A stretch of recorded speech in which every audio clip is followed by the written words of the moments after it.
La charla de hoy se llama Ciencia, Tecnología, Extractivismo y Derechos Humanos en el Sur Global. Nos acompaña y le agradecemos la participación a Ramón Sanz Ferramola, que es doctor en Filosofía, postdoctor en Ciencias Sociales, docente de grado y posgrado, investigador en Ética, Bioética y Epistemología, es coordinador de la Cátedra Libre de Soberanía Alimentaria y Bioética del Sur de la Universidad Nacional de San Luis, es miembro de la UAC, Unión de Asambleas Comunitarias, y profesor titular de la Facultad de Ciencias Humanas de la Universidad Nacional de San Luis. Hola Ramón, el micrófono es todo tuyo, así que adelante. Bueno, muchas gracias. No sé cómo hacer, me veo solamente yo y Platón con anteojos negros. ¿Yo puedo hacer que ver a otros o no? No, en este momento mientras compartís pantalla... Perfecto, perfecto. Esos son los límites que quería preguntar. Muy bien. Bueno, muchas gracias por la invitación. Celebro esta actividad que están llevando a cabo Jóvenes por el Clima San Luis. Y bueno, vamos a empezar con la charla. Ahí nos va a acompañar de fondo Platón Matrix, ¿no? Que es un Platón a la altura de nuestros tiempos. Y me interesó esa cita que puse de Borges, de abajo, ¿no? De su libro Historia de la Eternidad, el relato, la doctrina de los ciclos, porque esto tiene mucho que ver con el modo hegemónico en que se ejecuta la ciencia y la tecnología. Es el modo que se ejecuta pero que se esconde a la vez, ¿no? Si faltara un yo, la infinitud puede equivaler a la sucesión. Ahora vamos a ver. En realidad la ciencia es una construcción de la naturaleza. Repito esa idea, que me parece interesante, que después vamos a retomar para contraponer el modelo hegemónico de la ciencia que nos ha llevado al caos global, tanto de la naturaleza y por lo tanto de la humanidad. Ese es el modelo hegemónico de ciencia. Y hay un modelo contrahegemónico, que es el modelo en donde muchos de nosotros, desde distintos ámbitos, ¿no? Del ámbito de la militancia ambiental, desde las universidades, desde cursos de posgrado, estamos tratando de hacer un poquito de fuerza en contra, ¿no? Que va a ser el modo contra hegemónico de la ciencia y de la tecnología, ¿no? Entonces, en realidad, la ciencia, a pesar de que quiera esconderse, a pesar de que quiera invisibilizarse esta condición, la ciencia siempre es una construcción humana.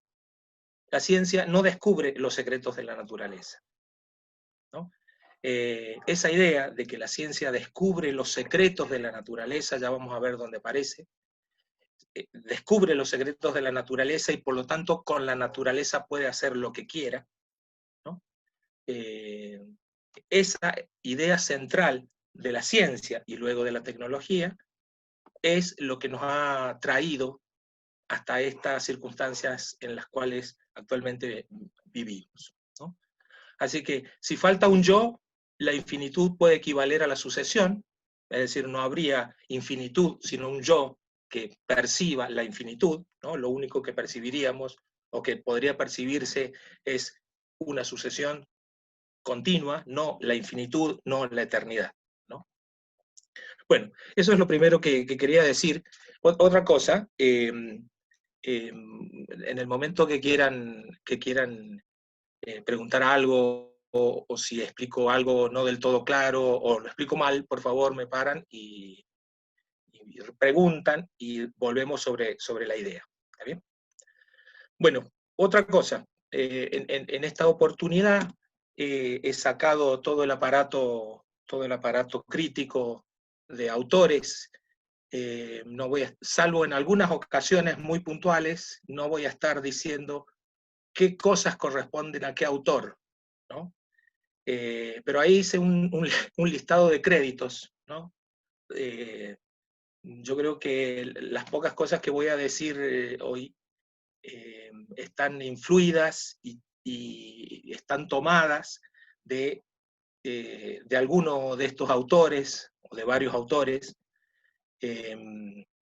pero he preferido sacar el aparato crítico de decir tal cosa la dijo tal autor para, por las circunstancias en las cuales estamos dando esta charla, pueda ser más ágil y más ameno, ¿no? Bueno, otra cosa que pensaba decir respecto de esta lista, si ustedes se fijan en esta lista, ustedes van a encontrar en este listado autores de muy distintas disciplinas. Yo provengo de la filosofía, así que hay mucha filósofa y filósofo, pero hay antropólogos, ecólogos, ahí veo a Zaffaroni, ¿no? Filósofos del derecho, economistas, arqueólogos, bueno, y algo importante y fundamental que me parece a mí también no dejar de lado es la literatura, ¿no? Empezamos con una cita de Borges y de enseguida vamos a ver dos, de Francis Bacon en su novela y de Gabriel García Márquez también en su novela 100 años de soledad, que de algún modo la literatura a través del tiempo va pintando, va mostrando cómo está la humanidad en ese momento en el que se escribe, ¿no? Y otra de las cuestiones que me parece importante rescatar es que en la altura de los tiempos en los que estamos, necesitamos romper las fronteras de las ciencias. La ciencia es una, debería ser una, y debería estar toda la ciencia al servicio del bienestar de la humanidad. Y esa ciencia que va a ponerse, yo soy optimista en esto, ¿no? Que va a ponerse del lado del beneficio de la humanidad, es una ciencia compleja. Es una ciencia compleja, eso quiere decir que no está dividida, no está parcelada, no está provincializada en ciencias duras y ciencias blandas, ¿no? Y me parece que ese es uno de los puntos que vamos a tratar especialmente hoy. Vamos a ver que el modelo contrahegemónico, no el hegemónico, el contrahegemónico, justamente como piensa a la naturaleza como un ser absolutamente complejo, requiere de una ciencia de la complejidad. Entonces, me parece que lo primero que tenemos que, el punto de partida de la crítica a la ciencia y la tecnología actuales, que lamentablemente siguen siendo hegemónicas, el punto de partida es su simplicidad y su el carácter de estanqueidad que tienen las disciplinas, ¿no? Entonces, con este listado, yo también quería mostrar esta apertura de la ciencia hacia todos los lados posibles, ¿no? A la ciencia es una sola, el conocimiento científico es uno solo, no está opuesto al pensamiento común, al sentido común, no está opuesto, según esta postura antihegemónica, y por eso en este listado aparecen autores de tan distinta, de tal diversidad. Bueno,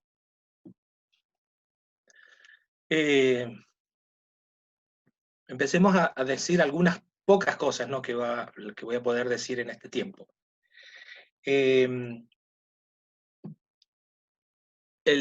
Cuando hablamos de ciencia hegemónica, hablamos de la ciencia que se ha desarrollado en la modernidad, ¿no? Cuando decimos modernidad, hablamos de un periodo histórico atravesado por un designio político, un modo de habitar el mundo que se fue construyendo y que podríamos poner los límites temporales de este mundo de la modernidad a partir de 1492, ¿sí? El descubrimiento de América, y que se extiende hasta nuestros días, ¿no? Esta modernidad debe ser entendida como un modelo civilizatorio. ¿Qué quiere decir eso? Un modo humano de habitar el mundo, de relacionarse con otros seres humanos, uno de los modos. Y además, lamentablemente, este modelo civilizatorio en el que estamos, la humanidad se ha caracterizado por una disputa territorial, ¿no?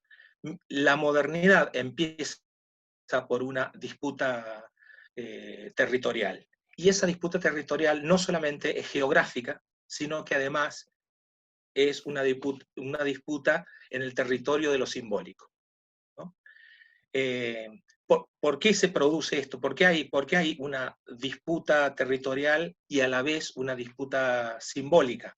Bueno, justamente porque quienes se apropian del territorio quieren justificar esa apropiación, invisibilizando las verdaderas intenciones, ¿no? La verdadera intención es la apropiación material del territorio y de todo lo que hay en él, por lo tanto, la humanidad que existe en esos territorios, para su propio beneficio, ¿no? Entonces, este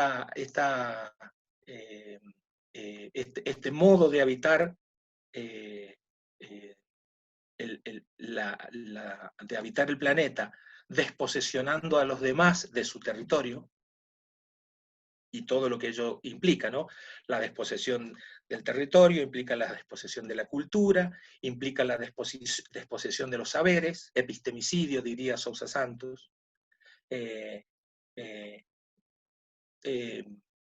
Y esta desposesión, ¿no? Es una desposesión de otros para propio beneficio. Bueno, eso no se puede decir, ¿no? No se puede, hay que buscar un modo de justificar la apropiación del territorio. Ese modo de justificación del territorio ha sido la construcción simbólica de una realidad, ¿no? Que que se ha ido reproduciendo largamente, fíjense, desde el siglo XV hasta nuestros días, y se ha institucionalizado en la educación. ¿En qué? Bueno, en lo que conocemos, en los modos en que la educación se institucionaliza, los programas, los planes de estudio, las carreras, la separación de facultades, fíjense, la universidad, ¿no? Facultad de Ciencias Humanas, Facultad de Química, Facultad de Física, ¿no? Ese modo de pensar de pensar a la ciencia y de justificar la apropiación está dado también por esa construcción simbólica. Bueno, esto es importante entenderlo, porque en realidad la educación, entonces, es un territorio de disputa también. Entonces, cuando quienes militamos en contra del extractivismo decimos que hay lucha en el territorio, que es necesaria la lucha en el territorio, muchos también pensamos que esa lucha no termina en el territorio, sino que a lo mejor esa lucha debe complementarse con la lucha en el terreno simbólico, y esa lucha en el terreno simbólico es la lucha en las universidades, en las escuelas, es decir, en la educación formal y en la educación informal, como en este caso, ¿no? Pero es necesario también disputar ese territorio simbólico.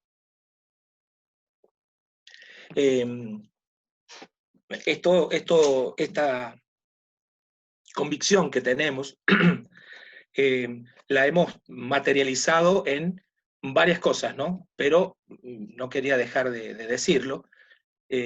Nosotros, desde el grupo de investigación y desde las asignaturas que desarrollamos en Humanas y en la Universidad Nacional de San Luis y en otras universidades, hace 12 años dictamos un curso de posgrado de epistemología. Ha tenido distintos nombres, ¿no? Pero epistemología e historia de la ciencia, actualmente desde hace 4 años, se denomina Epistemología y Bioética. Este curso, que lo brindamos de manera gratuita para maestrandos y doctorandos de la Universidad Nacional de San Luis, y para todos aquellos que lo quieran tomar, se ha caracterizado justamente por mostrar, o tratar de mostrar, una concepción contrahegemónica, ¿no?, de la ciencia y la tecnología. Justamente porque es un modo, el modo que tenemos los docentes, de disputar ese territorio simbólico que es la condición de posibilidad en estos tiempos. El territorio simbólico es la condición de posibilidad de la lucha por el territorio geográfico, ¿no?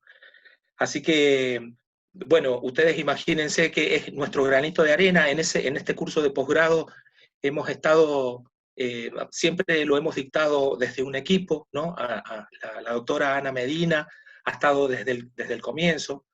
El doctor Antonio Mangione también ha estado en algunos momentos en ese equipo que dictamos ese curso, pero no quería dejar de decir esto, ¿no? En realidad se trata de una disputa del territorio simbólico que hace posible la también por el territorio geográfico, ¿no? Yo, en la charla del miércoles que dio Kitty Ochoa, veía que cómo ella, digamos, se ha apropiado, hizo suyas muchos de los elementos que nosotros trabajamos en el curso de posgrado que dictamos año a año, ¿no? Y entonces, bueno, fue gratificante ver cómo, en algún sentido, ese curso que venimos desarrollando empieza a tomar sus frutos, ¿no? Así que, bueno, la Cátedra Libre de Soberanía Alimentaria, que conformamos con otros compañeros de la facultad, con Bernie, con Ana, con José Luis, con Celeste, con Quique Lorza y demás, también tiene este mismo sentido, ¿no? Un espacio dentro de la universidad, en este caso la Universidad Nacional de San Luis, que dispute territorio simbólico, ¿no? Y la Cátedra Libre de Soberanía Alimentaria y Bioética del Sur, así se llama nuestra cátedra libre, está vinculada a una red de cátedras libres que tienen el mismo sentido de disputa del territorio simbólico dentro de las universidades, que se llama la red Caliza, ¿no? Y que es uno de los lugares en donde, vuelvo a repetir la idea, disputamos el territorio simbólico. Bien. En esta ocasión en nuestra pequeña charla se denomina en el sur global, ¿no? O sea, ciencia, tecnología, extractivismo y derechos humanos en el sur global.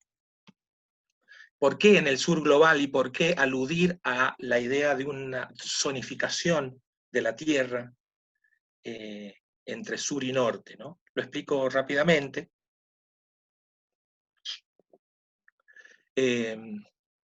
Immanuel Wallerstein es uno de los autores que, tomando ideas de un movimiento que se desarrolla en América Latina en la década del 60, que son las teorías de la dependencia y las teorías de la liberación, en donde empieza a cuestionarse el modelo político y económico estadounidense, y entonces empieza a criticarse por primera vez la idea de que América Latina debe desarrollarse en el mismo sentido económico, según plantea el capitalismo del norte, ¿no? Muchos autores, nos vamos a meter en eso ahora, muchos autores en realidad discuten esa idea porque lo que están diciendo es que en realidad el norte o el centro del mundo se beneficia de la situación de opresión y pauperización del sur, ¿no? El norte se beneficia de la situación de pauperización del sur.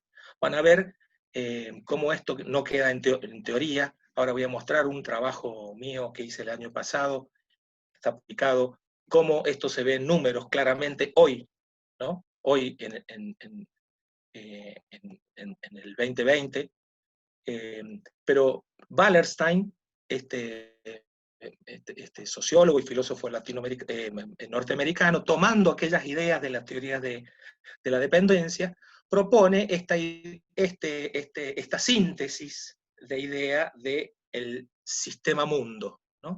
Entonces, en esta idea del sistema mundo hay un mundo central, un núcleo y una periferia en el mundo, lo que en la década del 60 empezó a denominarse primer mundo y tercer mundo, ¿no?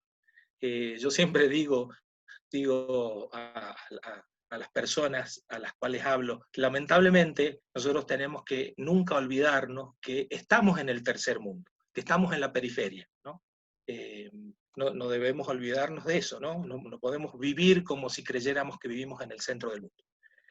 Ese centro del mundo, fíjense, en ese esquema está claro, toma de la periferia la mano de obra barata y las materias primas, ¿no? Toma, ¿no?, los procesos de primarización económica, mano de obra barata y materia prima, extractivismo, y devuelve elementos con valor agregado, ¿no? Se llevan el litio y nos devuelven nos devuelven el litio y el oro y las tierras raras, y nos devuelven la computadora con un altísimo valor agregado. Esa es la idea, ¿no? Y encima utilizan mano de obra barata del tercer mundo o de la periferia. Entonces, cuando hablamos de sur global o de sur simplemente, estamos refiriéndonos a este entramado político, geopolítico, del mundo en que vivimos. A partir de 1492, ¿no? Wallerstein muestra cómo justamente en 1492 es el momento en el que el mundo se globaliza, ¿no? Se globaliza por primera vez, hay una globalización del mundo a partir de los descubrimientos geográficos de los siglos XV y en adelante, ¿no? Entonces, cuando hablamos del sur global, nos estamos refiriendo a esa pertenencia que nosotros tenemos a este lugar. Es un lugar geográfico, pero también es un lugar político, ¿no? Es el lugar de la periferia y es el lugar en donde es el lugar de la mano de obra barata y es el lugar de la materia prima, ¿no? Nosotros lo vamos a decir, es el producto del extractivismo, ¿no?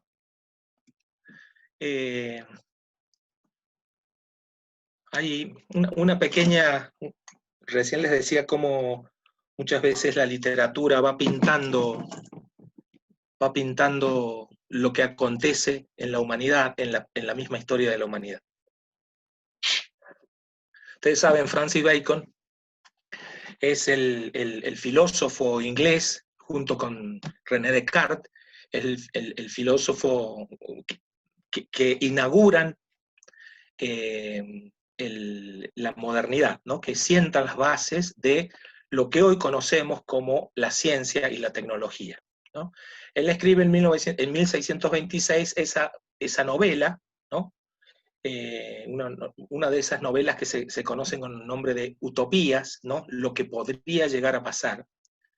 Y esa novela habla claramente del modelo, del modelo de ciencia que se propone en esos momentos, ¿no? El fin de la ciencia es el conocimiento de las causas y movimientos secretos de las cosas, así como la ampliación de los límites del imperio humano para hacer posibles todas las cosas, ¿no? Fíjense, la ciencia es la misma idea que está en Galileo Galilei, ¿no? Descubrir los secretos de la naturaleza y expresarlos en el lenguaje matemático que tienen, descubrir los secretos de la naturaleza, completamente, ¿no? Ese es el paradigma de la ciencia moderna.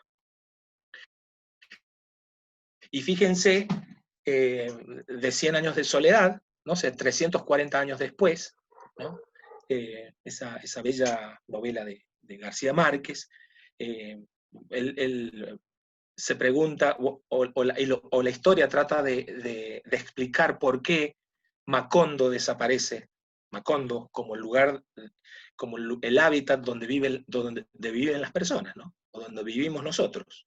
¿Por qué desaparece Macondo? Y en realidad desaparece porque viene una compañía bananera, ¿no? Es decir, viene una compañía, una multinacional extractivista, ¿no? Y fíjense cómo explica esta idea de que en realidad uno de los personajes, uno de los Buendía, tiene una historia completamente distinta respecto de qué significa la compañía bananera para la tierra en la cual se ubica, ¿no? Y esa percepción tan distinta que Aureliano le transmite a José Arcadio II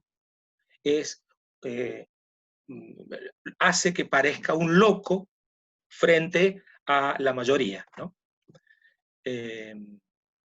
Bueno, ahí tenemos claramente como esa diferencia entre la ciencia como la que descubre los secretos y puede hacer cualquier cosa con la naturaleza. ¿Por qué? Porque la conoce hasta en sus últimos e íntimos detalles, en toda su dimensión, y como hay otro, ¿no?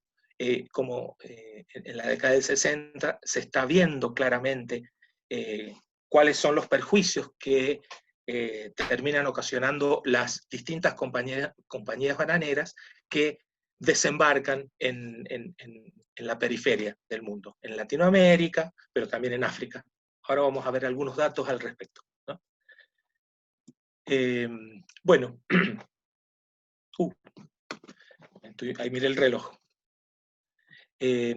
Bueno, así rápidamente y en un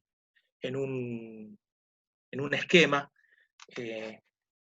quisiera mostrar el vínculo de la ciencia y la tecnología en su modelo hegemónico, y qué vínculo, y por qué podríamos decir que ese modelo hegemónico de ciencia y tecnología está en directa relación con el extractivismo, propicia el extractivismo, ¿no?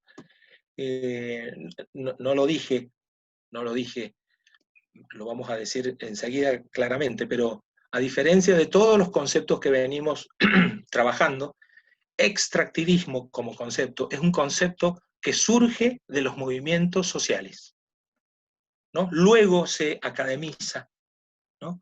Maristela Svampa, la socióloga y filósofa argentina, es una de las personas que ha introducido ese concepto propio de los movimientos sociales, ¿no? En general suele decirse que ese es un primer concepto que empezó a desarrollarse dentro de la Unión de Asambleas de Comunidades, ¿no? Que ya tiene casi 13 o 14 años de existencia, es un concepto nuevo, pero es un concepto que no surge en la academia, sino que surge extractivismo, ¿no? A eso nos estamos refiriendo. Surge en los movimientos sociales y luego se academiza, ¿no? Entonces, lo que quiero mostrar en esta pantalla es ese vínculo entre el modelo hegemónico de ciencia y el extractivismo. Bueno, ya se los he adelantado un poco. Hay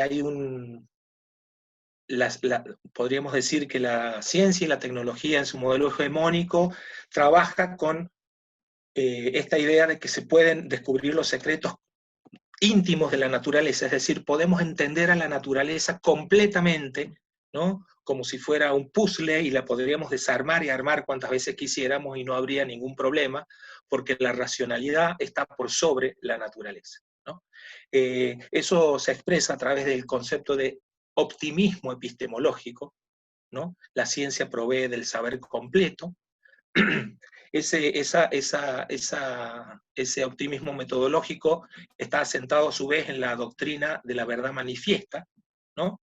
La naturaleza nos muestra la verdad. Esta es una vieja idea que expresaba, que expresó por primera vez Descartes, pero también Galileo Galilei, ¿no? La naturaleza se muestra y podemos conocer la certeza de la simplicidad de los procesos naturales. Los procesos naturales son simples, la naturaleza es simple, y por eso se puede desarmar, y se puede entender hasta en su intimidad, ¿no?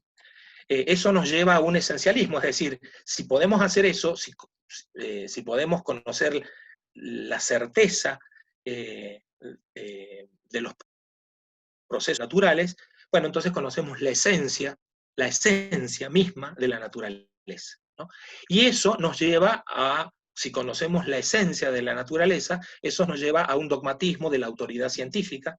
Claro, no se puede discutir no se puede discutir la verdad misma de la naturaleza, la esencia de la naturaleza. Se dan cuenta entonces que en torno a esos 4 elementos, uno podría caracterizar cómo funciona la ciencia y la tecnología en el modelo hegemónico. ¿Qué trae como consecuencia esto? Bueno, esto trae como consecuencia un régimen tecnocapitalista de la naturaleza, ¿no? Como la ha denominado Henri Lefebvre, o un espacio abstracto de naturaleza, ¿no? Como la ha denominado Arturo Escobar, ¿no? Autores muy, muy diversos, ¿no? Que están en distintos lugares y en espacios distintos, pero que piensan parecido. Entonces, la naturaleza es percibida como el lugar de apropiación y como el lugar de apropiación humano, ¿no? En la naturaleza no está la humanidad. La humanidad es poseedora, si ustedes quieren, poseedora, gracias a la ciencia y a la tecnología de la naturaleza. Conoce la esencia de la naturaleza. Justamente por eso, la ciencia, desde esta perspectiva, no tiene que ver con la política, ni con la economía, ni con la ética, ¿no? No tiene nada que ver con eso. La ciencia conoce la esencia de la naturaleza, y nada más, ¿no? Fíjense que esto a qué lleva, y esto lo sintetizó y lo describió muy bien por primera vez Carlos Marx, ¿no? Ahí la naturaleza es percibida a partir de esta concepción de la ciencia y la tecnología, deja de ser un valor de uso, deja de tener un valor de uso, y empieza a tener la naturaleza un valor de cambio, como todas las cosas, para el capitalismo, ¿no? Tiene el valor de la mercantilización, ¿no? Entonces, y eso, obviamente, eso es lo que está a la base del extractivismo, ¿no? La naturaleza el extractivismo es la apropiación de la naturaleza devenida recurso natural, no un bien común, ¿no? Sino no un ser que nos contiene en nuestra humanidad, sino una cosa, un objeto que se posee y que se puede transformar a gusto sin ningún límite. Bueno, entonces ¿qué es lo que quiero decir aquí? Quiero mostrar el vínculo entre el modo de pensar la naturaleza que tiene la ciencia y la tecnología hegemónica. Recuerden que nació en la modernidad, con el extractivismo. Hay un vínculo estrechísimo, para decirlo en pocas palabras, la naturaleza es un objeto que se puede apropiar y por lo tanto me apropio. Y entonces el extractivismo es la consecuencia directa de ese modo de pensar la naturaleza que tiene la ciencia.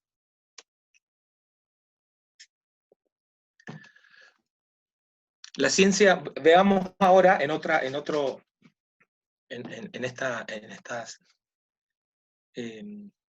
esta pantalla, veamos ahora cómo funciona o cómo piensa la ciencia en su modelo contrahegemónico, ¿no? Cuando decimos hegemónico y contrahegemónico, hegemónico y contrahegemónico, nos estamos refiriendo a, lamentablemente, la ciencia actual tiene una preponderancia, ¿no? Tiene como preponderancia este modelo. Y eso lo vemos en nuestra Universidad Nacional de San Luis, en todas las universidades nacionales, en los sistemas de ciencia y tecnología del mundo completo, ¿no? Este es el concepto hegemónico, institucionalizado, el concepto que manejan los estados en general, ¿no? Sin embargo, habemos muchas personas que somos disidentes de esa idea y que proponemos un modelo contrahegemónico, ¿no? Y por supuesto, somos, respecto del modelo hegemónico, somos un grupo subalterno, ¿no? Estamos en la disputa, sin embargo, el poder de las instituciones está en manos del modelo hegemónico. Bueno, esta ciencia en su perspectiva contrahegemónica, en primer lugar, discute la idea de que la naturaleza sea simple. La naturaleza no es un proceso simple, es un proceso complejo, tan complejo que la racionalidad humana no alcanza a comprenderlo. Y muchas veces lo que hace la ciencia es construir la simplicidad, ¿no? Generalmente se construye una simplicidad de la naturaleza con fines económicos y con fines de apropiación, ¿no? Ahora vamos a dar algún ejemplo. Pero entonces de lo que se trata aquí es, tenemos la necesidad de una epistemología y de una ciencia, sobre todo, de una ciencia compleja, ¿no? Entender que tocar una parte de la naturaleza implica tocar toda la naturaleza, ¿no? Y entender que hay mucha irresponsabilidad científica respecto de los procesos que se extienden a la naturaleza, ¿no? Los OGM, ¿no? Los organismos modificados genéticamente, sí, claro que se han modificado, sí, claro que producen más rinde en la agroindustria, y sin embargo no sabemos, la ciencia misma no sabe qué consecuencias puede tener, ¿no? Recién ahora está asentándose la idea para la humanidad completa de que los agrotóxicos, el glifosato, ¿no? Que acompaña a la tecnología de los OGM, ¿no? De los organismos modificados genéticamente, atenta contra la salud humana y contra la salud del planeta, ¿no? Sin embargo, en su momento, en la década del 60, ¿no? La denominada Revolución Verde, apareció como aquello que podía paliar el hambre, como el lugar que iba a convertir la Tierra en un Edén, y sin embargo, fíjense a dónde nos ha llevado. Y básicamente fue por ese optimismo epistemológico, ¿no? Se creía que, es decir, se hipotetizó, ¿no? Que iba a ser puro beneficio. Sin embargo, no fue puro beneficio, ¿no? Entonces, fíjense aquí, aquí tenemos este gráfico de Funtowicz y Ravitz, que ellos plantean una ciencia posnormal, ¿no? ¿cuál es la idea de la ciencia posnormal? La idea de la ciencia posnormal es que entre la ciencia básica que se desarrolla en el laboratorio y la ciencia que se hace en el territorio, ¿sí?, hay una distancia enorme. Y esa distancia enorme está en la acumulación del riesgo y de la incertidumbre entre el laboratorio, la ciencia básica, y la ciencia en el territorio, ¿no? Entonces, el ejemplo clásico que conocemos, que conocemos a partir de la megaminería es el proceso de lixiviación, ¿no? Claro, el proceso de lixiviación consiste en un proceso por el cual se extrae en una base acuosa esos elementos minerales que nos interesan, ¿no? El oro, por ejemplo.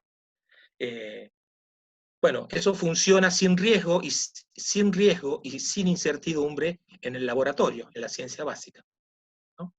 Ahora, cuando vamos a Veladero, a Veladero, ¿no? El asentamiento Barrick Gold en la cordillera sobre San Juan, ¿no? Sobre Calingasta, sobre Hachal. Ahí vemos cómo la lixiviación, que parecía un proceso seguro, simple, que no podía acarrear riesgos para la humanidad, vemos cómo la lixiviación produce derrames, produce muerte, produce contaminación de ríos, ¿no? Contaminación de cuencas. Entonces, hay una diferencia fundamental entre la ciencia básica y la ciencia que estos autores denominan post-normal. ¿Qué es lo que ha ocurrido entre la ciencia básica y la ciencia post-normal? Bueno, han ocurrido todos esos eventos que tienen que ver no con el proceso natural propiamente dicha, sino con todos los procesos políticos y sociales que implicados en cuando uno lleva la ciencia y la tecnología del laboratorio, la ciencia básica, ¿no? Al territorio, ¿no? La ciencia posnormal, uno podría decir, o podríamos pensarlo de este modo, la ciencia posnormal es la ciencia en el territorio. Entonces, eh, eh, si nosotros planteáramos la ciencia posnormal como el punto de partida y no la ciencia básica como el punto de partida, por ejemplo, lo que todas las empresas deberían demostrar es que sus procesos de transformación de la naturaleza no son nocivos. Punto de partida, ¿no?, para que los estados dieran los permisos para la producción, ¿no? Entonces, si la naturaleza es un proceso complejo, entonces, fíjense que, claro, ahora la naturaleza ya no es, como veíamos anteriormente, un espacio abstracto. No, no, la naturaleza es el lugar donde, donde habitan todos los seres, incluidos los seres humanos, ¿no? Entonces, si el modelo de ciencia hegemónico era antropocéntrico, ¿no? Poseemos el saber de la naturaleza, eh, eh, y el ser humano está fuera de la naturaleza, y por lo tanto la ciencia y la tecnología no van a generar perjuicios para la humanidad, ¿no? Desde este otro punto de vista, en realidad la naturaleza no es simple, sino que es compleja, y en esa complejidad está imbuida la humanidad misma, la humanidad completa, ¿no? Entonces se ve claramente cómo este modelo contrahegemónico de ciencia, esa distancia que hay entre la construcción de la ciencia básica, la construcción consiste en extender las condiciones de la ciencia básica y la ciencia aplicada. Fíjense que a medida que nos vamos alejando del laboratorio, va creciendo la incertidumbre. A medida que nos vamos alejando del laboratorio, va creciendo el riesgo, ¿no? El modelo hegemónico lo que hace es construir, extender las condiciones de la ciencia básica a todo el proceso, a todo el proceso científico y tecnológico, ¿no? Bueno, bueno, voy rápido con esto. Un concepto que ha surgido en 2012, se propone por primera vez, es la idea de antropoceno, ¿no? La idea de antropoceno. Estamos en presencia de un poder humano de transformación de la naturaleza misma, ¿no? Entonces, deberíamos agregar a una época al periodo cuaternario, ¿no? Luego del Holoceno deberíamos agregar el Antropoceno, es decir, el Antropoceno, ¿no? Paul Crutzen es el que lo propone, ¿no? En 2000, 2002 lanza esta idea, ¿no? Los seres humanos se han convertido en una fuerza geológica. Es tremendo esto, ¿no? Los seres humanos nos hemos convertido en una fuerza geológica, ¿no? Y por eso tenemos el poder de obrar destructivamente sobre la naturaleza, porque ese es el problema, ¿no? Hemos obrado destructivamente, yo diría que por ignorancia. Perdón. Por ignorancia, ¿no? Actuamos en el territorio como si actuáramos en el laboratorio, ¿no? Y esa es una construcción, y esa construcción no es gratuita, esa construcción es posible y se ha llevado a cabo porque rinde económicamente, ¿no? Actuar en el laboratorio, actuar en el territorio como en el laboratorio, implica no tomar en consideración ninguna de los perjuicios que plantean las tecnologías extractivistas, ¿no? Estamos hablando de megaminería, de monocultivo, de papeleras, de, bueno, todas las formas de extractivismo, ¿no? Entonces, estamos, gracias a la ciencia en su modelo hegemónico, ¿no? Gracias a esta idea, ¿a qué hemos llegado? Hemos llegado a un momento en que la tecnología desarrollada hace posible la transformación de la naturaleza misma completamente, ¿no? Pero no una transformación benéfica, sino una transformación destructiva de la naturaleza.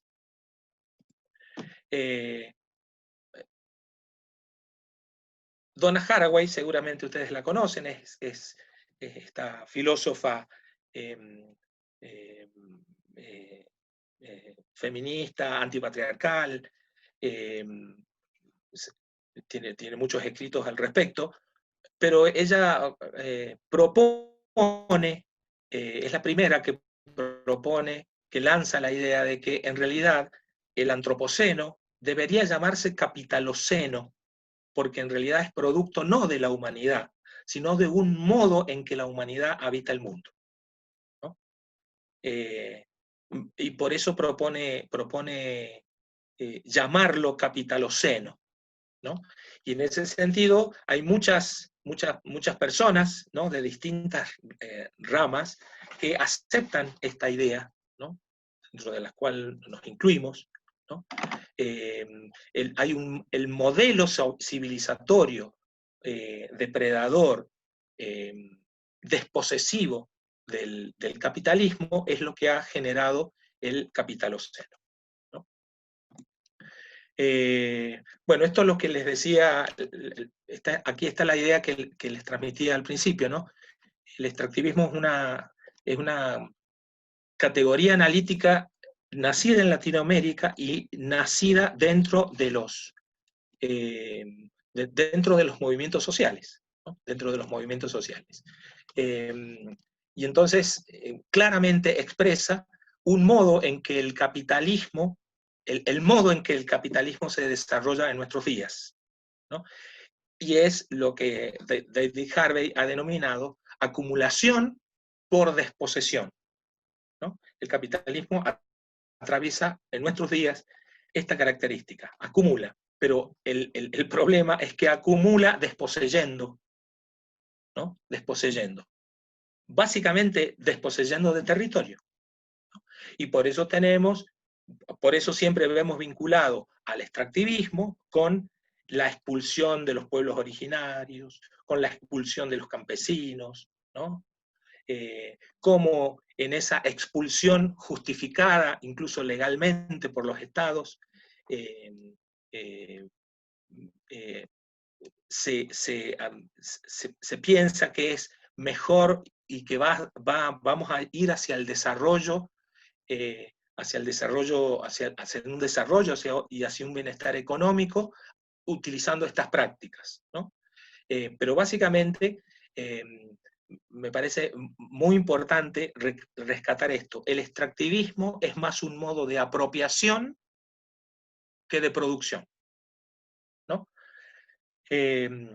Se apropia de la naturaleza en grandes volúmenes, y esto para exportar, básicamente, ¿no? Es materia prima, ¿no? Cuyos beneficios no se rinden en los lugares de extracción en general, y sí rinden en el primer mundo, ¿no? Bueno, fíjense, este antropoceno, este capitaloceno, se ha apropiado de varios elementos del sistema terrestre. Transformación del suelo, concentración de CO2, utilización del agua, perdón.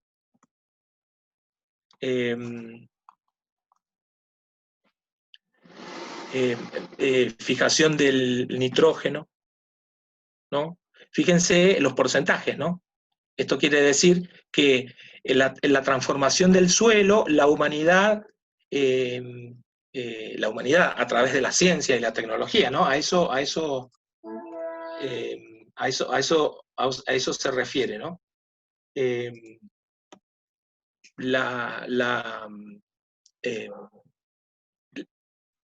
Hay casi un 50%, ¿no?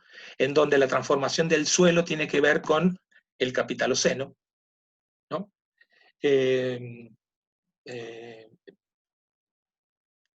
En la concentración del dióxido de carbono, ¿no? En la quema de combustibles fósiles, básicamente, y la deforestación. Fíjense, los humanos hemos variado, ¿no? Y nos hemos apropiado, si ustedes quieren, de ese proceso natural, de la concentración del dióxido de carbono, y lo influimos en fíjense, casi 30%, utilización del agua, más de un 50%, ¿no? Fijación del nitrógeno, esto es fundamental, ¿no?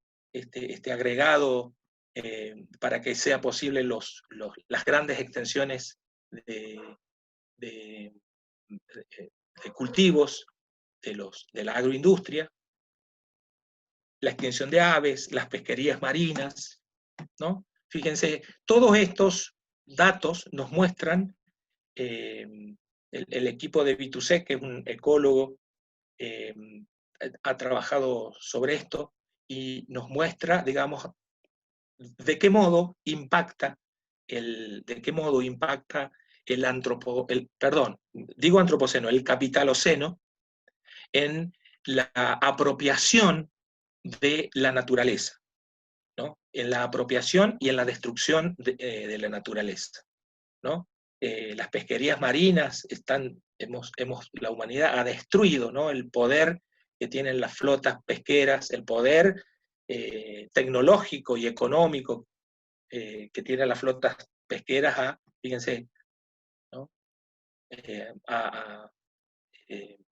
Ha destruido el hábitat de océanos, ¿no? Justamente a través de un extractivismo. Bueno, y otro dato que quería mostrar. Por un lado, y esto tiene que ver con los derechos humanos, que hasta ahora no nos referimos a esto específicamente. Todo el tiempo estamos diciendo que el capitaloceno ha destruido, se ha apropiado de la naturaleza, y si se ha apropiado de la naturaleza, por lo tanto se ha apropiado de esos bienes comunes que hacen posible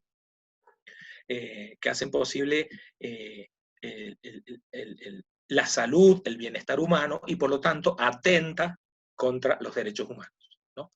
Está atentando el capitaloceno, ¿no? Como parte del sistema, estamos atentando contra los derechos humanos por estar violando el acceso a los derechos básicos, ¿no?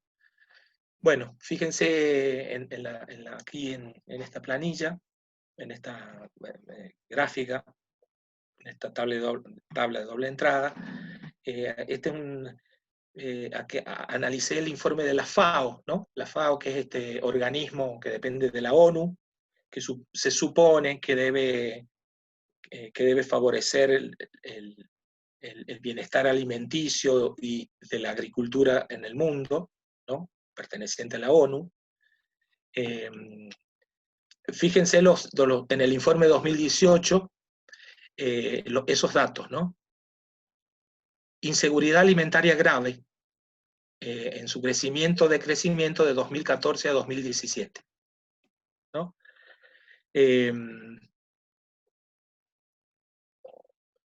Acá vemos el sur global y el norte global. Acá está clarísimo, ¿no?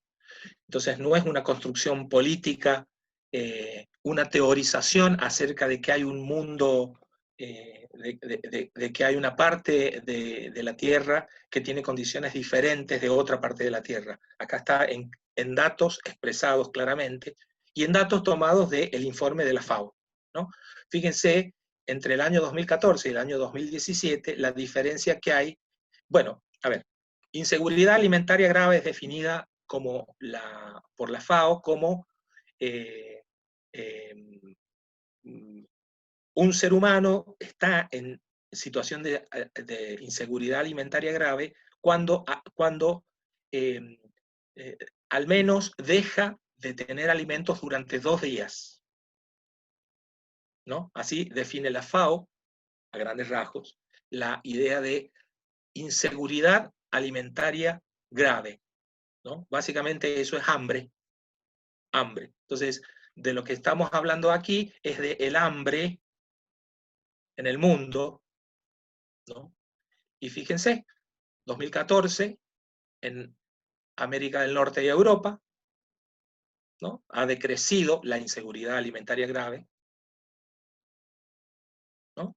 Pasa del 1,4 a 1,5, perdón, a 1,4 en esos años de 2014 a 2017. Fíjense en Asia, pero fíjense qué pasa en América del Sur y en África, ¿no? En América Central y del Sur, pasamos en 2014 de un 7,6 de la población total con inseguridad alimentaria grave, con hambre, a un 9,8. Y fíjense África, pasamos del 2014 del un 22,3 de la población total, ¿no? A un 29,8. Fíjense los millones de personas que sufren hambre, ¿no? Y estos son los datos, uno podría decir, del capitaloceno. ¿No era que la Revolución Verde iba a terminar con el hambre? Evidentemente no. Evidentemente no terminó con el hambre y no está terminando con el hambre. Es más, pareciera que está produciendo inseguridad alimentaria grave, como eufemísticamente la llama la FAO. Por supuesto, de soberanía alimentaria ni hablar, ¿no?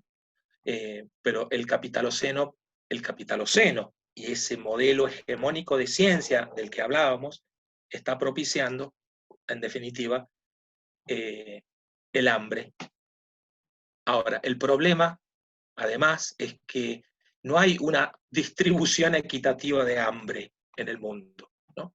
Mientras en el centro, ¿no? ¿Se acuerdan? El esquema de Wallerstein del sistema mundo, el centro y la periferia.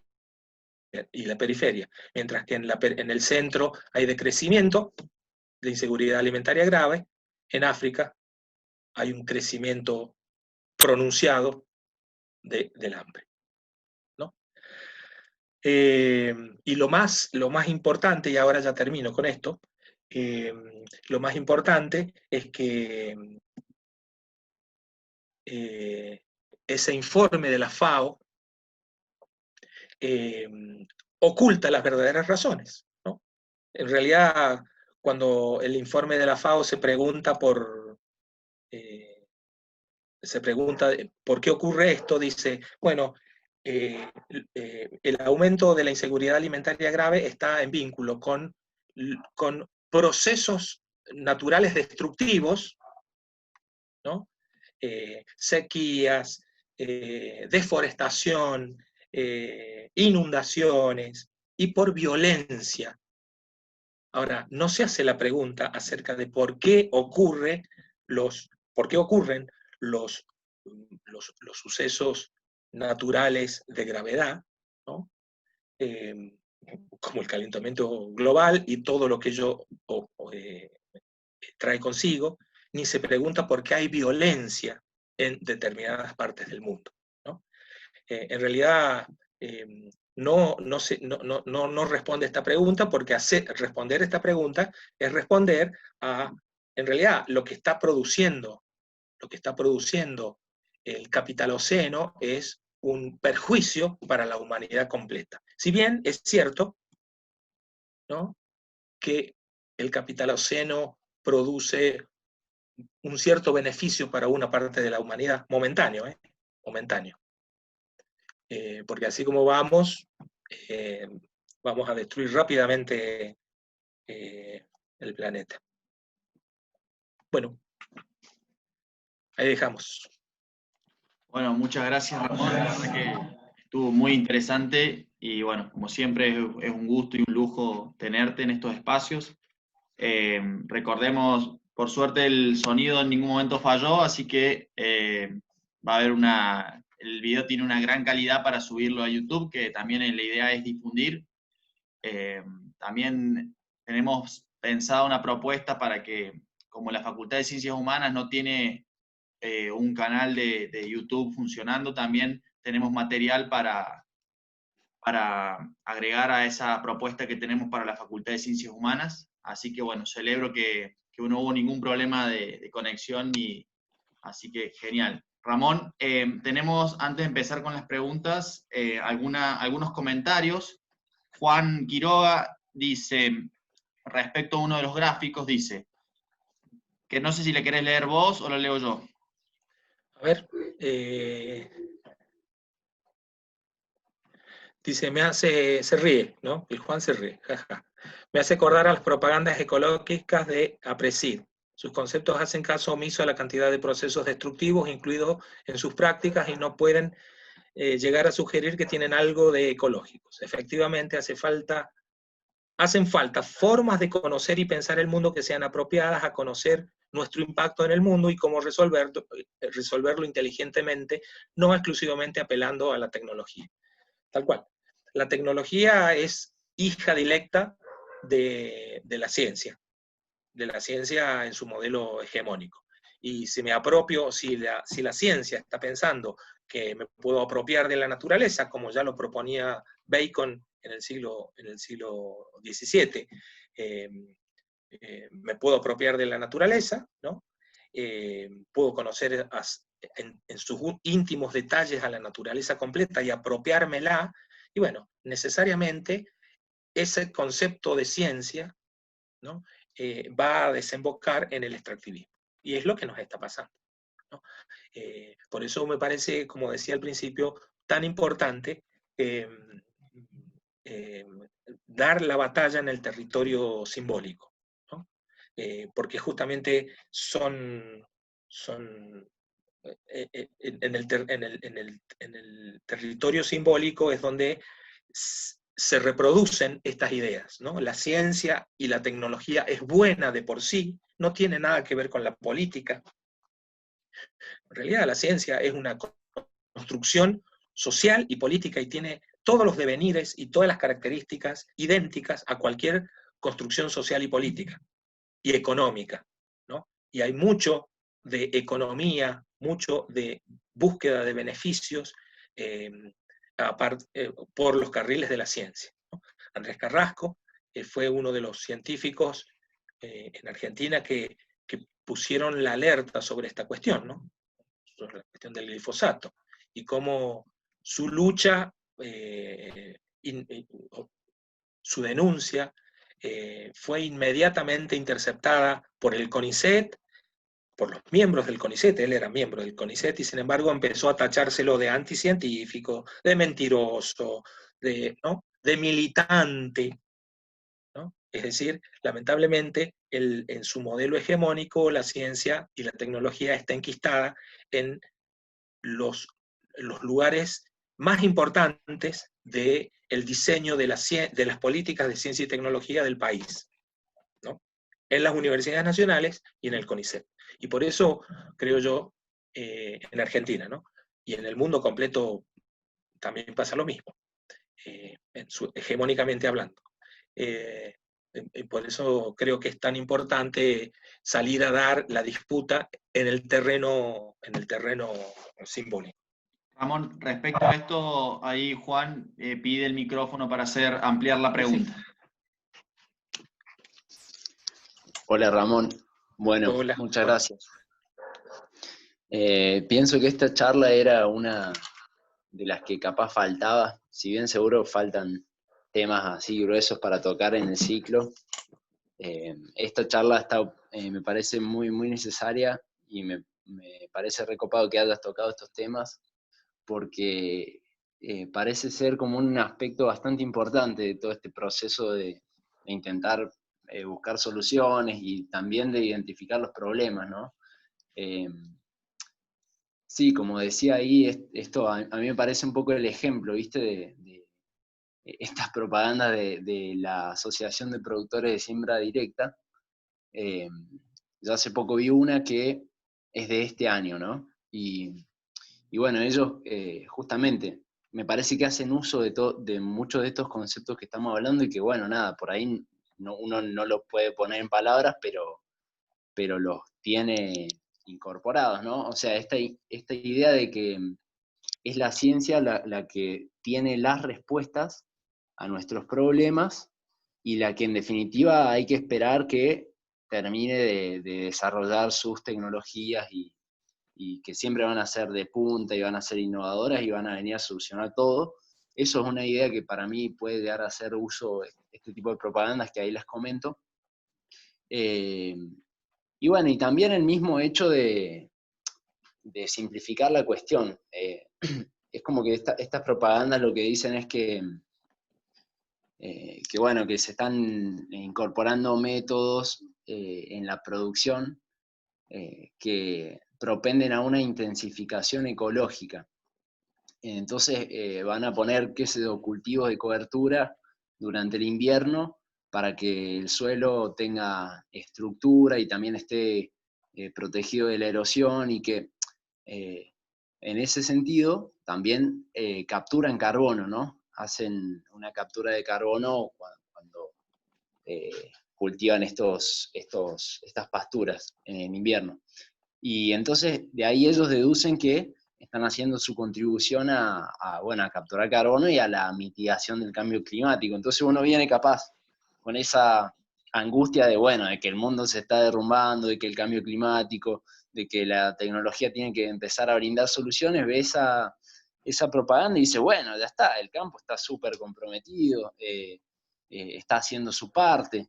Y bueno, esto lo charlábamos con Esteban Joagi el otro día, le preguntamos, cualquier cultivo de los que se hacen hoy en Argentina, ¿llega siquiera a compensar la emisión original de carbono a partir del desplazamiento, o sea, de la destrucción de los ambientes nativos, sean pastizales, sea el Espinal, sea el Chaco, sea el Parque Chaqueño, y nos respondió que no. O sea, ellos hacen una emisión a partir de su cultivo, del mismo hecho de existir su cultivo, emiten carbono porque desplazan todo un ambiente nativo, y después nunca más lo recuperan. Y encima en sus procesos usan medios de transporte que emiten dióxido de carbono, a veces fertilizan con nitrógeno, que después pasa a la atmósfera también como un gas de efecto invernadero, y sin embargo se dan el gusto de hacer una propaganda en la que ellos dicen que están ayudando al cambio climático. Es impresionante, y si uno no tiene los conceptos, a esto voy y con esto cierro, para entender esas situaciones, y si uno puede siquiera desconfiar de esa idea de la tecnocracia y que la tecnología lo va a salvar y todo eso, si uno no tiene eso, no ve que es una falacia ese tipo de cosas, y no hace más que profundizar el modelo extractivista y la destrucción, que es alarmante. Ahora, creo que hace poco leí que los desmontes en el país, según un monitoreo de Greenpeace, ya están casi cerca de las 40.000 hectáreas, y ha sido, en relación al año pasado, más grande la tasa de desmonte en estos meses. Así que bueno, nada, está sumamente interesante la charla, porque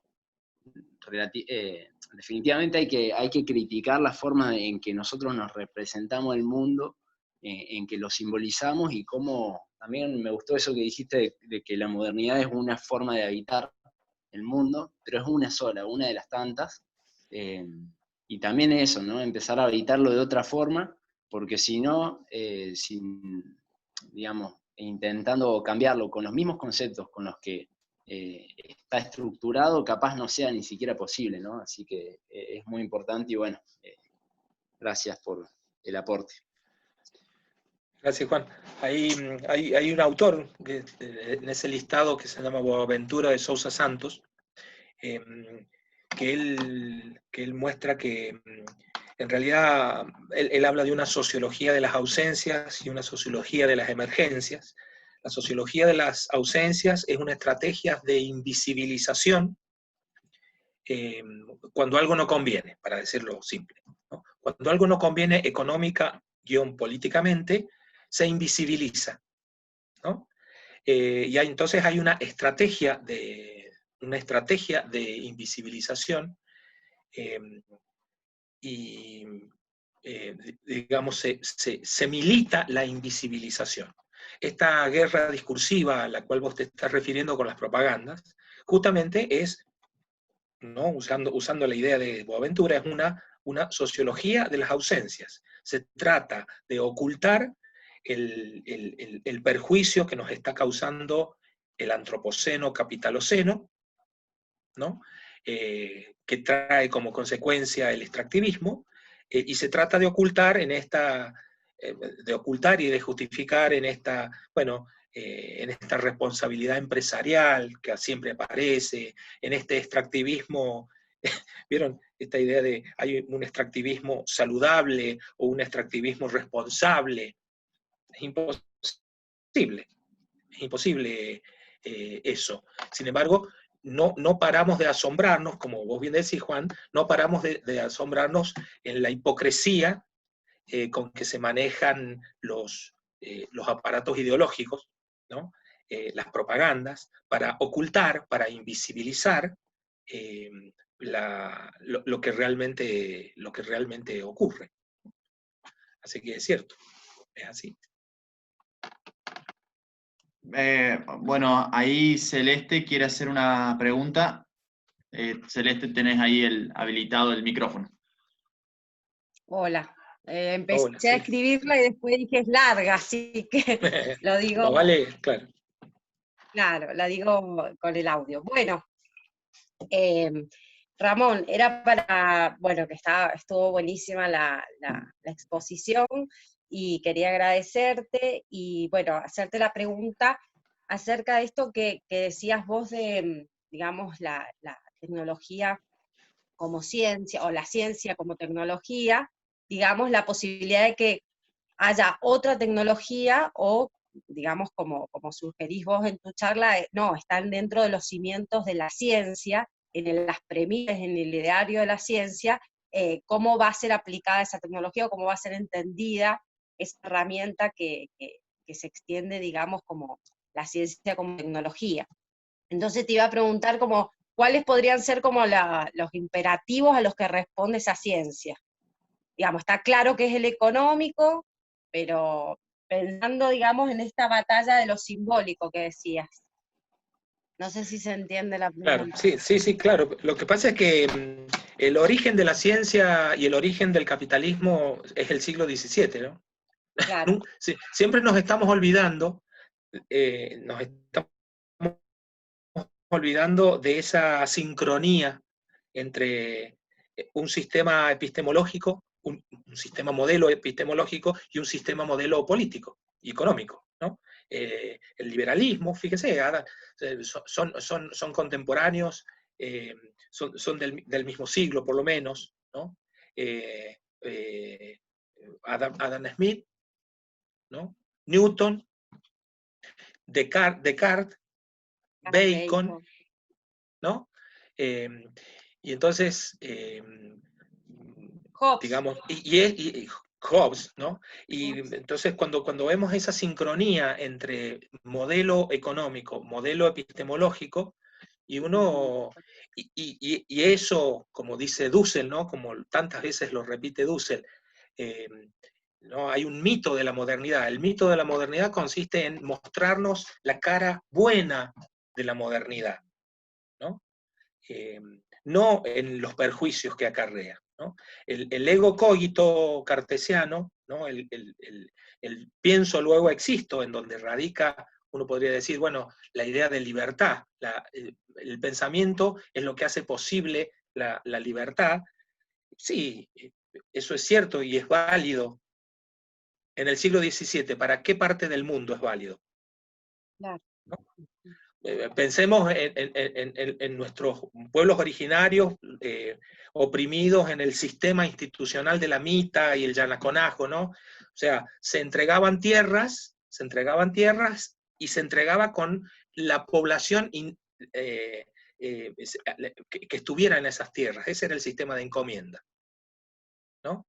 Se entregaba junto la tierra, el territorio, con la mano de obra, ¿no? Entonces, ese cogito ergo sum para un indio encomendado, no, esa es la palabra, el eufemismo, no encomendado, oprimido por el encomendero, ¿no?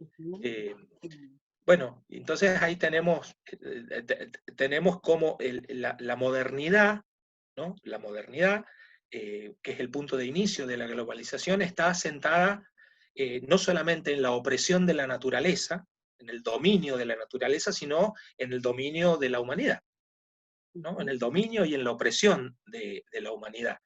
Y digamos, aquel mundo que empieza a gestarse en 1492 existe hoy en día. Y esos datos del crecimiento de la inseguridad alimentaria grave en una parte del mundo y no en otra parte del mundo, ¿no? En nuestros días responde a aquella historia. Entonces, a lo mejor, no a lo mejor, yo estoy convencido que hay otras tecnologías, pero tiene que haber también otro concepto de ciencia, que hay mucho escrito sobre eso, mucha crítica, mucha propuesta, y sin embargo, todavía sigue siendo hegemónica aquella visión de la ciencia de apropiación de la naturaleza, que implican, a la larga, termina siendo la apropiación de la naturaleza una apropiación de la humanidad y una negación de los derechos humanos, de los derechos humanos, de los derechos básicos, ¿no? Bueno, perfecto, que ya está la pregunta, Cele, ¿sí? Sí. Bueno, excelente. Hago otra, sí. Dale, ahí en un ratito podés volver a preguntar, obviamente. Ramón, yo tengo una pregunta en función de tu experiencia en el campo académico y vos a lo largo de esta charla dijiste que el concepto de extractivismo proviene de los movimientos sociales. y como también el concepto de soberanía alimentaria también proviene de los movimientos sociales, ¿cómo ves en la Universidad de San Luis el diálogo entre los movimientos sociales y la academia? Y como en todo, a ver, hay una hegemonía, cuando digo hegemonía estoy hablando sobre todo cuantitativamente, ¿no? La cantidad de grupos de investigación, de científicos, de académicos que desarrollan sus actividades en base al modelo hegemónico de ciencia moderna, son la mayoría, ¿no? Son la mayoría. Y año a año lo vemos en este curso de posgrado que damos, ¿no? Que tiene este sentido, lo vemos claramente, cómo se forman los estudiantes. Recordemos que a ese curso de posgrado, como es para doctorandos y maestrandos de toda la universidad, y como es obligatorio hacer un curso de epistemología, ¿no?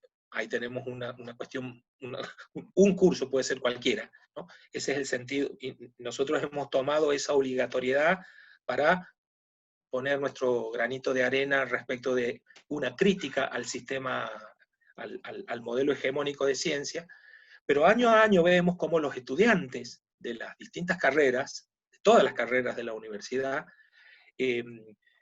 vienen formados en ese modelo hegemónico, y bueno, ahí está la reproducción del sistema, ¿no?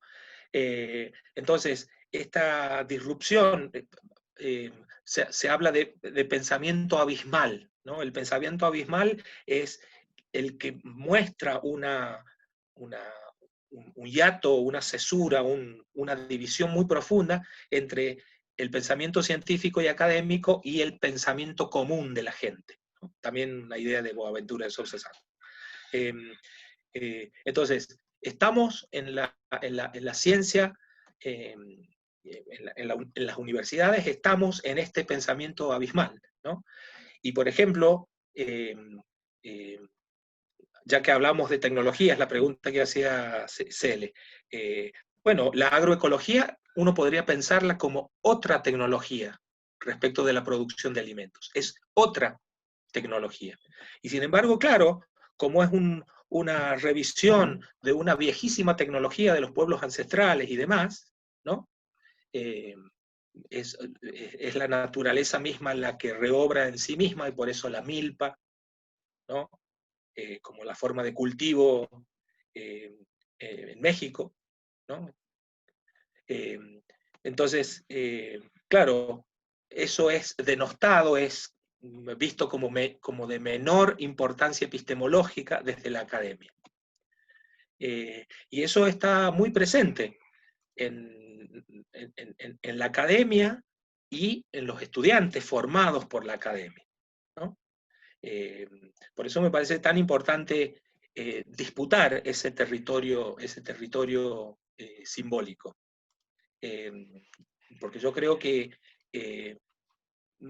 si pensamos en las universidades completas, las universidades que sobre todo en nuestro país, ¿no? Las universidades públicas que debieran estar al servicio del bienestar de la humanidad, ¿no? Respecto de la producción científica mayoritaria que produce, en realidad no es tal, ¿no? Grupos de investigación que trabajan para empresas, esas empresas que producen OGM y que no les interesa demasiado el impacto negativo que están teniendo, etcétera, etcétera, etcétera, ¿no? Que trabajan para las compañías, ¿no? Las ingenierías en minería, que trabajan para las empresas extractivistas de megaminería, y que en sus planes de estudio no desarrollan otra perspectiva de la ciencia. Todo eso nos está hablando de cómo el sistema, el modelo hegemónico se cuida a sí mismo, ¿no? Y no permite el ingreso de una perspectiva distinta. Bueno, ese me parece que es un punto de partida que tendríamos que llevar a cabo dentro de la educación en general, ¿no? Nosotros, que muchos de nosotros somos somos docentes, somos académicos, producimos conocimiento en la medida de nuestras posibilidades. Creo que este es una tarea a llevar a cabo, ¿no? Y es una forma de oponerse al extractivismo, ¿no? O sea, oponerse al extractivismo no solamente, me parece a mí, no la lucha anti-extractivista también está en la educación. Y eso no lo debemos desconocer, no solamente haciendo... yo participo mucho en la UAC, he estado en muchos cortes de ruta, eso está bien, ¿no? Mostrar y visibilizar una perspectiva social distinta respecto de lo que los estados quieren hacer. Sin embargo, la necesidad de educar en otro modelo epistemológico de ciencia y tecnología distinta y demostrar cuál es el sentido y el origen de este modelo en el cual estamos, me parece fundamental. Perfecto, bueno, gracias Ramón por la respuesta. Juan tenía, bueno, no sé si alguien más quiere preguntar, después hay dos preguntas, una de Juan y otra de Celeste pendientes. Si alguien más quiere hacer una pregunta, si no, seguimos con Juan. Juan, tenés el micrófono. Bueno, quería hacer una pregunta que tiene que ver con que este ciclo de charlas, la idea es que cualquiera pueda acceder y entenderlo también. Y te quería preguntar, Ramón, esta palabra epistemología, lo epistemológico y también lo simbólico. Bueno, sean cosas un poco distintas, aunque relacionadas, pero te quería preguntar si podés explicarlo en términos simples, qué es la epistemología, porque además es una palabra que es larga y también da un poco de miedo. Sí. Siempre me acuerdo de Lelutier, ¿no? Epistemología, ¿no? Bueno, a ver, la epistemología es, uno podría, a ver, genéricamente es el estudio del saber en general, ¿no? El problema es que la epistemología, desde la academia, nos hemos apropiado de los saberes como que los verdaderos saberes son los producidos por la academia, ¿no? Sin embargo, hay saberes que no surgen de la academia, sino que surgen de los pueblos, de los movimientos sociales, por ejemplo, la agroecología, ¿no? ¿Cuántos saberes respecto de plantas medicinales, de concepciones de salud y de bienestar están en los colectivos de campesinos, en los colectivos de pueblos originarios y demás, ¿no? Entonces, esos también son saberes. Sin embargo, el concepto de epistemología, sí, para decirlo simplemente, es el estudio del saber. Sin embargo, académicamente, ese saber ha quedado recortado al saber científico y tecnológico producido por la academia misma. ¿Está bien? ¿Se entiende, no? Entonces, epistemología es eso, es el estudio, el reconocimiento, el conocimiento del saber. Episteme es saber o conocimiento fundado. Y logos es el estudio de epistemología, ¿no? Un concepto, un neologismo a partir de dos palabras griegas, ¿no? Platón, cuando hablaba, no hablaba de epistemología, sino de episteme versus doxa, ¿no? El conocimiento fundado, es decir, fundado en razones, digo esto y sé por qué lo digo, y por experiencia o por conocimiento puedo justificar lo que estoy diciendo, ¿no? Ahora, ese conocimiento epistémico también está, si uno lo piensa, está en manos del campesino. El campesino por experiencia sabe cómo cultivar, qué es mejor para la tierra, cuándo es mejor plantar o no plantar, de qué cosas me debo resguardar, ¿no? Entonces la pregunta sería, ¿ese conocimiento está fundado? Y claro, está fundado en la experiencia, ¿no? Desde una perspectiva amplia, uno podría decir, está en posesión de una epistemología. el campesino, ¿no? Sabe y puede dar fundamentos de eso que hace. Sin embargo, la epistemología también ha sido apropiada por la academia como el único saber válido es el saber el saber producido por la academia, ¿no? Y conocemos, ¿cuánto conocemos de la apropiación por parte de la academia de saberes ancestrales, ¿no?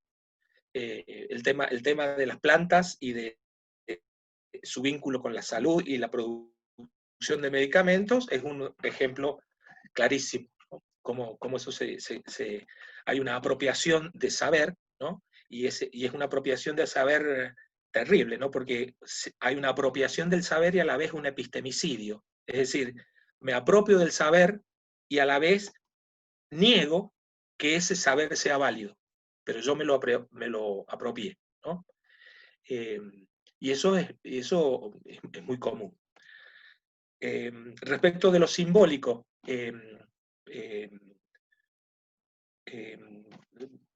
nuestro lenguaje expresa, representa, ¿no? Uno podría decir, representa lo que está en la realidad, pero a la vez la realidad es una construcción simbólica, ¿no?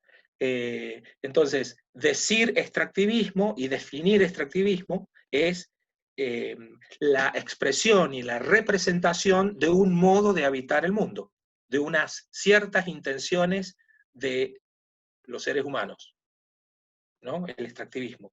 Pero uno también podría decir que el anti-extractivismo, porque sabemos las razones por las cuales nos oponemos al extractivismo, también es una representación del mundo, ¿no?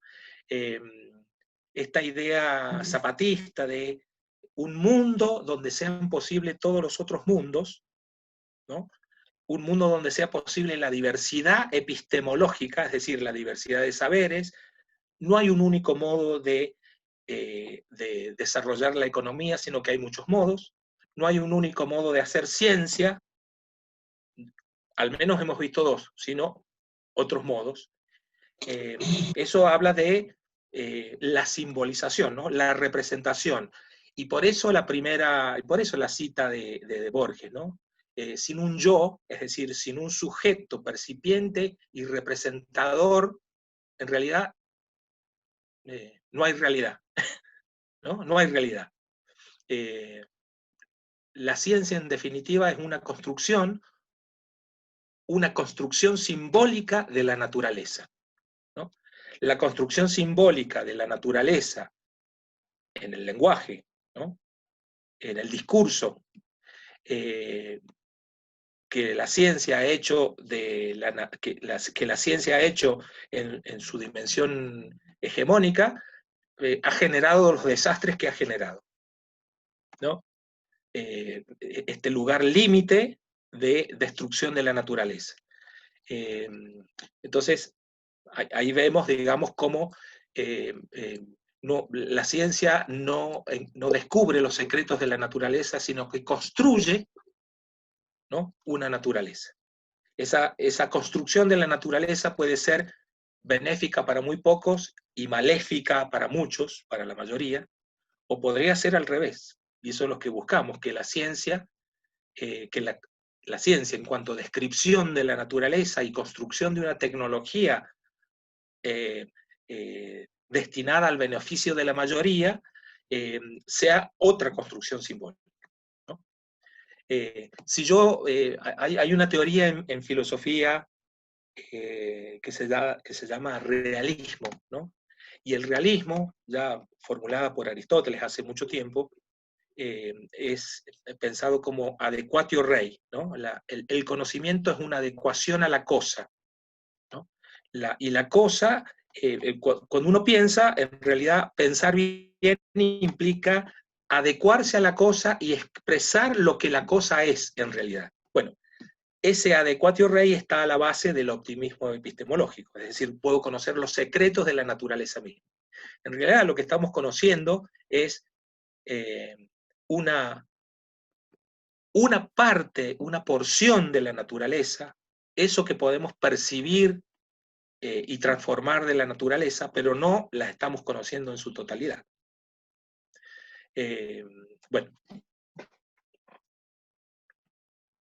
Perfecto. Bueno, ahí Celeste tiene una pregunta. Adelante.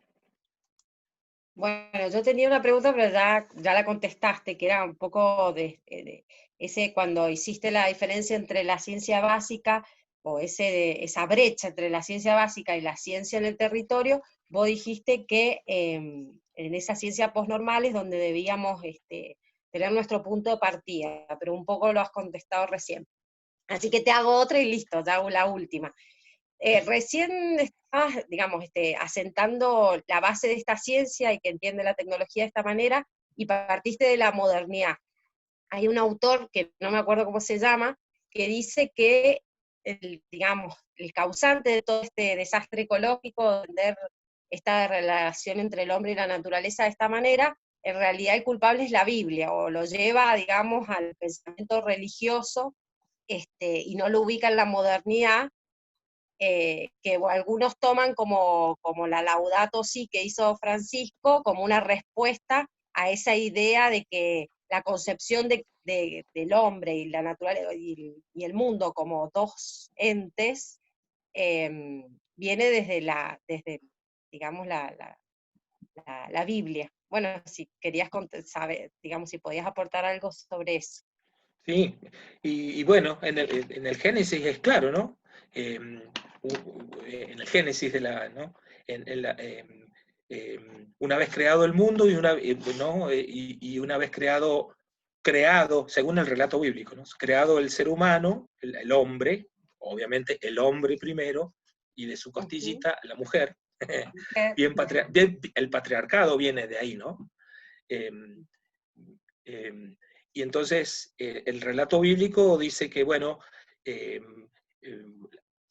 pone a Adán y a Eva en el paraíso y les dice, bueno, están en posesión de toda la naturaleza, nómbrenla, tienen que nombrarla, tienen que denominar a cada cosa que hay ahí, ¿no? A la manzana manzana, a la víbora víbora, ¿no? Al río río.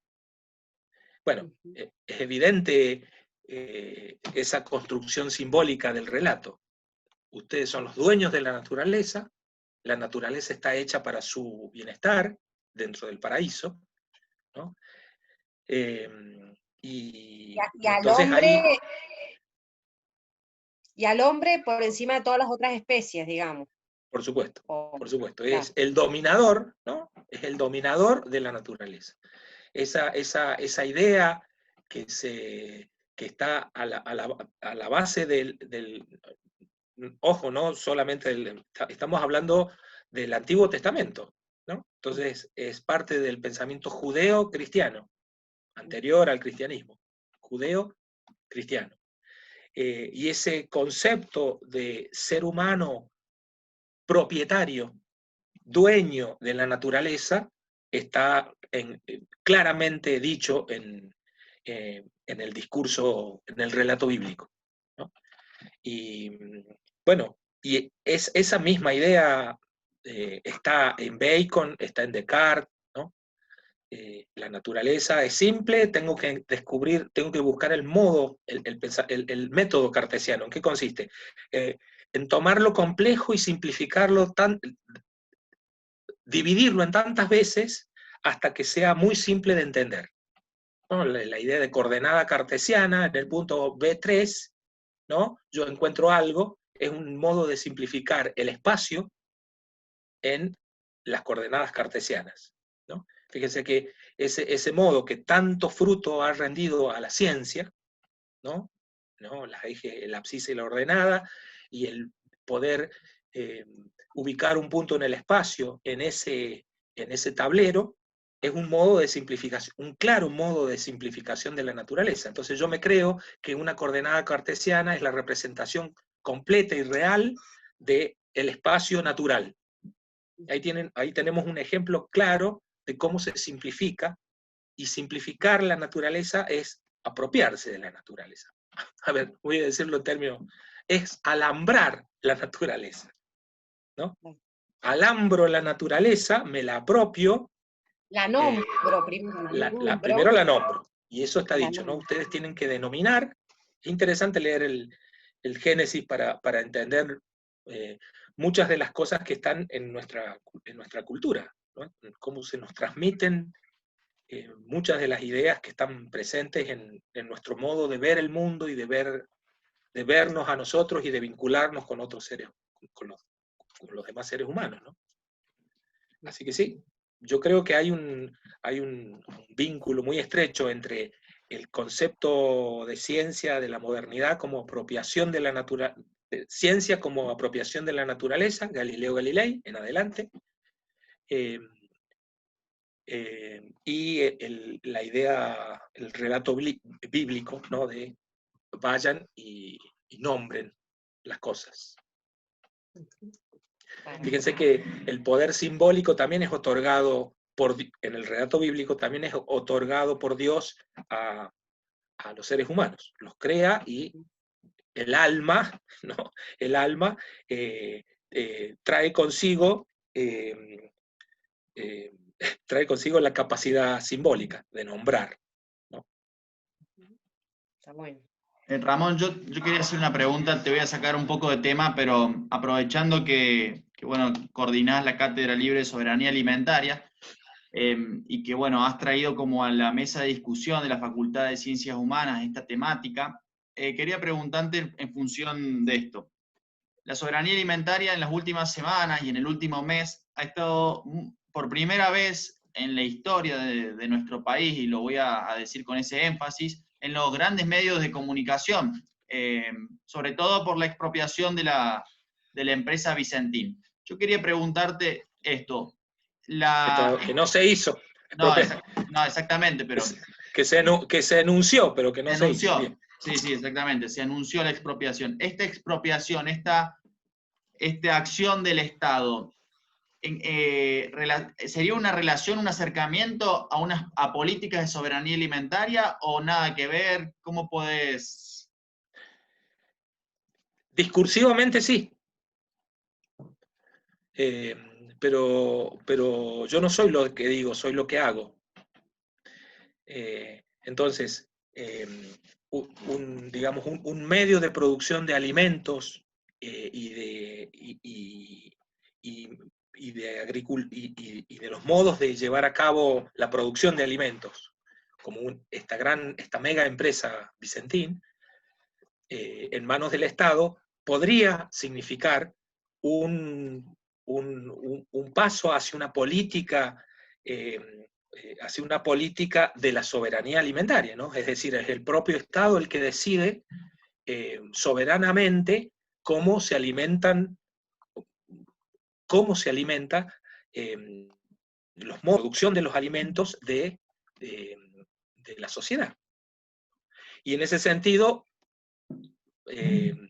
podría llegar a ser un elemento importante hacia la soberanía alimentaria, ¿no? Alimentaria. Sin embargo, ello no ha ocurrido. Solamente en el plano discursivo, ¿no? Hasta que no ocurra, y si eso ocurriera, ¿no? La expropiación, el Estado en posesión de una empresa, de una mega empresa de producción de alimentos, y luego hay que ver qué hace el Estado respecto de las definiciones de la política a llevar a cabo dentro de esa empresa, ¿no? Pero si pensamos en la soberanía alimentaria como la posibilidad que tiene la comunidad de decidir cómo alimentarse, ¿no? Y no estar sujeto a la opresión de la propaganda de las grandes empresas, esa pérdida de libertad que tenemos para alimentarnos, ¿no? Vamos al supermercado y ni sabemos de qué modo están hechos los alimentos que consumimos, ¿no? Ni siquiera hay una ley clara respecto que que obligue a los productores de alimentos a poner exactamente de qué está constituido un alimento, ¿no? Entonces, enunciativamente, eso que vos decís, Bernie, está bueno. Claro, por ahora se entiende, ¿no? Por ahora está sí, en el plano del discurso. sí, No ha exactamente. ocurrido, y si ocurre hay que ver qué hace el Estado con el Estado en posesión de esa empresa, esa mega empresa de producción de alimentos. Porque podría claro. ser un punto de partida para diseñar una soberanía alimentaria. Claro, ¿no? porque las voces disidentes decían que la expropiación en realidad tenía más un sentido económico porque Vicentín iba a entrar al corto tiempo, iba a entrar en quiebra, entonces era como un salvataje económico, pero como la soberanía alimentaria empezaba a jugar un terreno discursivo y como en una relación de cuidar el medio ambiente, de regular los precios de las personas, entonces como que era una palabra de moda, la soberanía alimentaria empezaba a estar de moda, la usaron, esas eran voces disidentes que en realidad era un salvataje económico y no una política de soberanía alimentaria, por eso me interesaba. Claro, pero sí, claro, es que no podemos saberlo, porque simplemente se utilizó el concepto de soberanía alimentaria y se utilizó el concepto de expropiación y nada más, ¿no? En realidad, la soberanía alimentaria no se decide en el plano de lo discursivo. La soberanía alimentaria se decide en el plano de las decisiones políticas. Y si el Estado nacional, el gobierno, que tiene el poder del Estado actualmente, decide ir hacia la soberanía alimentaria, bueno, eso tendrá que demostrarlo, por ejemplo, en la expropiación de esta mega empresa, no con fines económicos, sino con esto que vos decís, con el sentido de una empresa que puede definir los modos de alimentación, obviamente, si es hacia la soberanía alimentaria, los modos de alimentación en Argentina, ¿no? Por el peso que tiene las decisiones que tome esa empresa, la fijación de precios, los modos de producción, los modos de distribución del alimento, etcétera, etcétera. Pero hasta ahora me parece que estamos solamente en el plano discursivo. Perfecto, bueno, muchas gracias Ramón. No sé si hay una última pregunta. ¿Alguien más quiere preguntar? Estamos llegando casi a las 2 horas. Ha sido, la verdad, espectacular. No ha habido fallas técnicas y ha salido todo bárbaro. Si hay nadie más, cualquier persona puede tomar el micrófono. Bueno, yo quiero hacer la última, Ramón. Hace unos meses, por primera vez también un secretario o ministro de Medio Ambiente a nivel nacional, como bueno, es Cabandier, hace referencia y dice agrotóxicos, muy interesante, y habla de la toxicidad de los agroquímicos, y también habla de la dependencia de los combustibles fósiles y lo contaminante que es vaca muerta. Respecto a estas expresiones que él ha manifestado, y ¿qué pensás que es respecto a esto? ¿Qué es una jugada, un artificio en función de una política ambiental que trata de promover el Estado Nacional, o que en realidad siente que es la hora de que el Ministerio de Medio Ambiente vaya en una línea más con los movimientos sociales y se reconozca lo nocivo que son los agrotóxicos para la salud de las personas? A nivel discursivo me parece muy bien nombrar a las cosas como son, ¿no?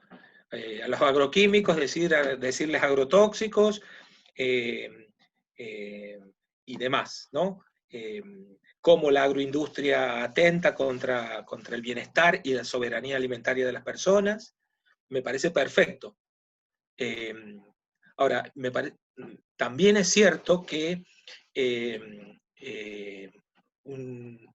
digamos, las expresiones de deseo de un funcionario, ¿no? Como Cabandier, no agotan la política estatal al respecto. Y volvemos a lo mismo. Esta discursividad adecuada, y creo que muy importante, ¿no? Es decir, llamarle a las cosas por su nombre y ponerse desde esa perspectiva contrahegemónica, desde el Estado, ya es importante por parte de un funcionario, es muy importante. Ahora, ¿el Estado va a avanzar en ese sentido? ¿No? Recordemos que que la historia nos muestra que desde la década del 60 en adelante, todos los gobiernos han propiciado las políticas extractivas en Latinoamérica, todos, los de derecha y los de izquierda, ¿no? Los neoliberales y los progresistas, ¿no? Fíjense el caso de Evo Morales, fíjense el caso de los Kirchner en Argentina, fíjense el caso de Correa en Ecuador, ¿no? Estamos hablando ni que hablar de Chile, ¿no? Que es el extractivismo por antonomasia en Latinoamérica, ¿no? Pero lamentablemente es como muy difícil de romper el círculo del extractivismo por parte de los estados nacionales, ¿no? Yo creo que es posible, yo creo que un país en sí, un país solo no va a poder romper ese círculo, ¿no? Volvemos a la vieja idea de una región que comparte principios políticos, como podría ser Latinoamérica, que comparte principios políticos y económicos, y que decide transformar el modelo de producción, el modelo epistemológico primero, ¿no? Y luego el modelo de ciencia, tecnología y de producción. Yo creo que sería posible, pero también eso implicaría un balance geopolítico distinto. Y me parece que un país solo latinoamericano no podría hacerlo por sí mismo, ¿no? Esperemos. Bueno, muchísimas gracias, Ramón, y a todos los que se han quedado hasta este momento. Ya llevamos 2 horas de esta charla. Los invito a ver nuestras redes en jovenesporelclima.sl en el Instagram y la Cátedra Libre de Soberanía Alimentaria y Bioética del Sur en Facebook. También vamos a estar publicando sobre los próximos eventos y las próximas charlas. Así que bueno, muchas gracias, Ramón, por tu tiempo, y la verdad que ha sido muy claro. Y bueno, acá te leo algunos de los saludos. Bueno, Celeste Roma dice, muy buena la charla. Hugo Daniel Saavedra te saluda y dice, felicitaciones a Ramón y a todo el equipo. Ayelén Kahneman también te saluda. Juan me dejó un saludo para vos también. Así que bueno, Marcela Lozano también te saluda y dice, excelente. Así que bueno, hemos terminado por hoy. Muchas gracias. Gracias. Adiós. Chao, chao, nos vemos. Nos vemos. Chao, chao. Chau, chau.